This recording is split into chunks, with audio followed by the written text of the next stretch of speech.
മലപ്പുറം മുണ്ടേരിയിൽ തികച്ചും ഒറ്റപ്പെട്ട ഒരു ഗ്രാമത്തിന്റെ കൈപിടിക്കുകയാണ് ജനം TV.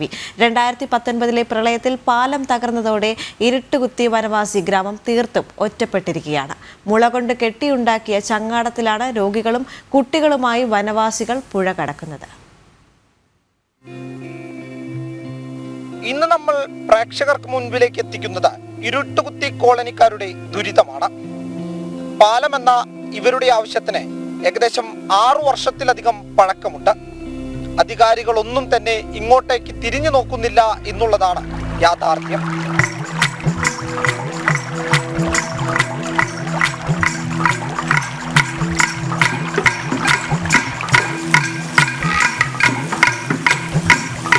നമ്മൾ ഈ കാണുന്നതാണ് ഇരുട്ടുകുത്തി വനവാസി ഗ്രാമത്തിൻ്റെ സ്ഥിതി.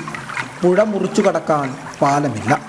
അധികാരികളുടെ അവഗണനയുടെ കഥയാണ് ഇവിടത്തുകാർക്ക് പറയാനുള്ളത്.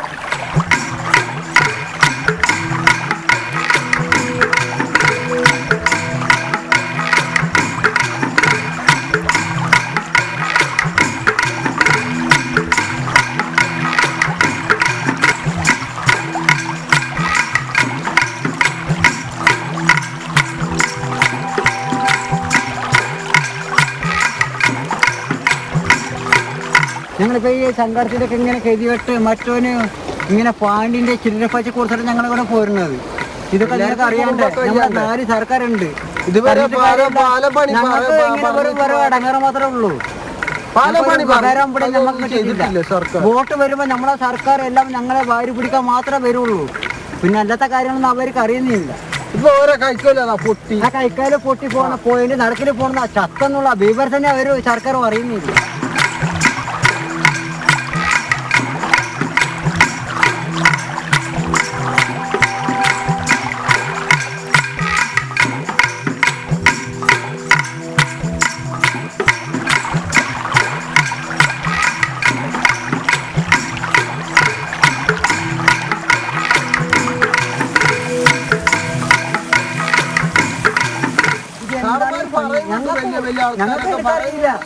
ഞങ്ങൾ സർക്കാരിനെ ഒരാളെ കുറ്റപ്പെടുന്നില്ല.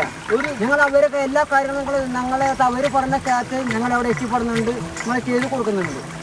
ഞങ്ങളെ പറഞ്ഞ അവർ എത്തിപ്പെടുന്നില്ല, ഞങ്ങൾ ചെയ്ത് തരുന്നില്ല. ഒരു കഞ്ഞി വെക്കാൻ ഒരു ചെമ്പ് ഇതെന്താണ്?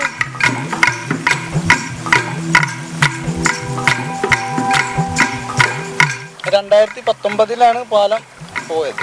പിന്നെ അത് കഴിഞ്ഞിട്ട് ഞങ്ങൾക്ക് ഇവിടെ താഴത്തൊരു തൂക്കുപാലം ഉണ്ടായിരുന്നു, അതും ഇതേപോലെ വെള്ളത്തിൽ തന്നെ പോയത്.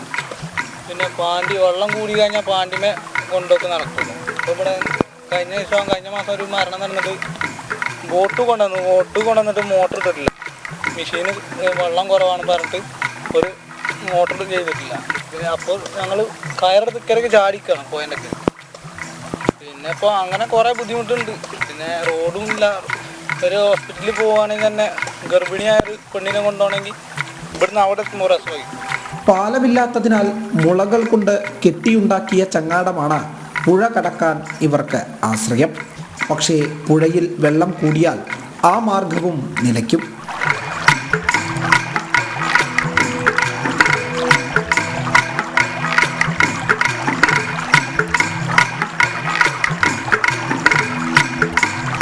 ഞങ്ങൾ കുത്തിക്കൊണ്ട് പോകണം അക്കരയ്ക്ക്. പിന്നെ മറ്റേ വെള്ളം കൂടുമ്പോൾ അതിൽ ഞങ്ങൾ പിന്നെ പിടിച്ചും പറ്റും അങ്ങനെ. ഞങ്ങൾ പുഴയിൽ വെള്ളം കൂടുതലാണെങ്കിൽ ഇക്കരെ തന്നെ നിൽക്കേണ്ടി വരും. പിന്നെ പാണ്ടി മറ്റേ കുറച്ചും കൂടെ വെള്ളം കുറവാണെങ്കിൽ എങ്ങനെയാലും കാക്കര കിടക്കും. വലിയ ബുദ്ധിമുട്ടാണ്.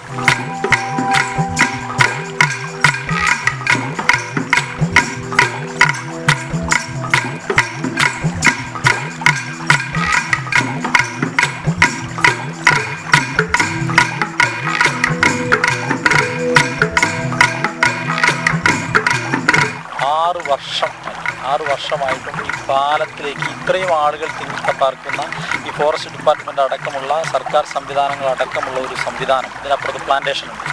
അപ്പോൾ ആ ആളുകൾ താമസിക്കുന്ന ഒരു പ്രദേശത്തേക്കുള്ള പാലം പോലും നന്നാക്കാൻ ഇവിടെയുള്ള MLAക്കോ ഇവിടെ ഉണ്ടായിരുന്ന MPക്കോ സാധിച്ചിട്ടില്ല എന്നുള്ളത് ഏറ്റവും അപലപനീയമായിട്ടുള്ളൊരു കാര്യം. കുട്ടികൾക്ക് ഈ അസുഖങ്ങളുണ്ട്.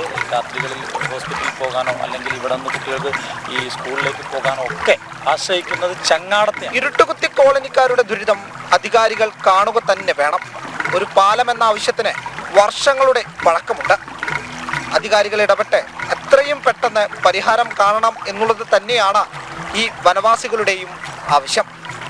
കൃഷ്ണകുമാറിനൊപ്പം വി സോണൽ കൃഷ്ണ, ജനം, മലപ്പുറം. വളരെ ഒരു ദുരവസ്ഥയാണ് കണ്ടത്. കാരണം വനവാസി സമൂഹത്തിന് അവർ തന്നെ പറയുന്നുണ്ട്, ഒരു ഗർഭിണിക്ക് പോലും ഒന്ന് ആശുപത്രിയിൽ പോകണമെങ്കിൽ പോലും ചങ്ങാടം യൂസ് ചെയ്യേണ്ട ഒരു അവസ്ഥയാണ്. ഇതിനൊപ്പം തന്നെ ഒരു വൈരുദ്ധ്യം എന്ന് പറയുന്നത് വെച്ചാൽ ഇതൊരു മനോഹരമായ സ്ഥലമാണ്. അപ്പോഴേയും ആ കാഴ്ചകളും, പക്ഷേ ഈ പുറത്തുനിന്ന് പോകുന്നൊരു ടൂറിസ്റ്റിന് അതൊരു കാണാൻ ഭംഗിയുള്ള സ്ഥലം. അതോടൊപ്പം തന്നെ ഏറ്റവും കൂടുതൽ സാമൂഹിക ഇടപെടൽ നടത്തുന്ന ഒരു റിപ്പോർട്ടർ കൂടിയാണ് നമ്മുടെ സോണലിന്റെ വാർത്തകളെല്ലാം വലിയ ഇമ്പാക്റ്റോട് കൂടി വന്നിട്ടുണ്ട് എന്നുള്ളതും ശ്രദ്ധേയമായിട്ടുള്ള ഒരു കാര്യമാണ്. ഇതും അത്തരത്തിൽ അധികാരികളുടെ മുന്നിലേക്ക് എത്തണം. അത് നമ്മുടെ തിരുവനന്തപുരം ബ്യൂറോയുടെ സോണലിൽ നിന്ന് ഏറ്റുവാങ്ങേണ്ടത് തിരുവനന്തപുരത്ത് വിനീഷാണ്. വിനീഷ് നേരിട്ടോ അതല്ലെങ്കിൽ ഏതെങ്കിലും റിപ്പോർട്ടറെ ചുമതലപ്പെടുത്തിയോ ഇതിന്, ഈ പറയുന്ന പ്രശ്നത്തിന് ഇത് എത്തേണ്ടവരുടെ അടുത്ത് എത്തിക്കുക. അത് ബന്ധപ്പെട്ട മന്ത്രി എന്ന് പറഞ്ഞാൽ ഒന്നിലധികം മന്ത്രിമാർക്ക് ഇതിൽ ഉത്തരവാദിത്വമുണ്ട്. അത് റോഡ് മന്ത്രി, പാലം മന്ത്രി എന്നല്ല, ഇവരുടെ ക്ഷേമത്തിനായിട്ടുള്ള, വനവാസികളുടെ ക്ഷേമത്തിനായി ഈ നിരന്തരം ആണയിടുന്ന പദ്ധതികൾ പ്രഖ്യാപിക്കുന്ന മന്ത്രിമാർ, അതല്ലെങ്കിൽ തെരഞ്ഞെടുപ്പ് വരുമ്പോൾ അവരെ പിടിച്ച് ആണയിടുന്ന നേതാക്കന്മാരടക്കമുള്ളവരോട് ഇത് പറയണം. എന്നിട്ട് അവരെന്തു പറഞ്ഞുവെന്ന് പ്രേക്ഷകരോടും പറയണം. അതാവട്ടെ അതിലാണ് ഇതിൻ്റെ ഒരു പൂർണ്ണത. എന്തായാലും സോണൽ ആ ജോലി തുടങ്ങി വെച്ചു. തിരുവനന്തപുരം ബ്യൂറോ അത് പൂർത്തിയാക്കും എന്ന് നമുക്ക് പ്രതീക്ഷിക്കാം.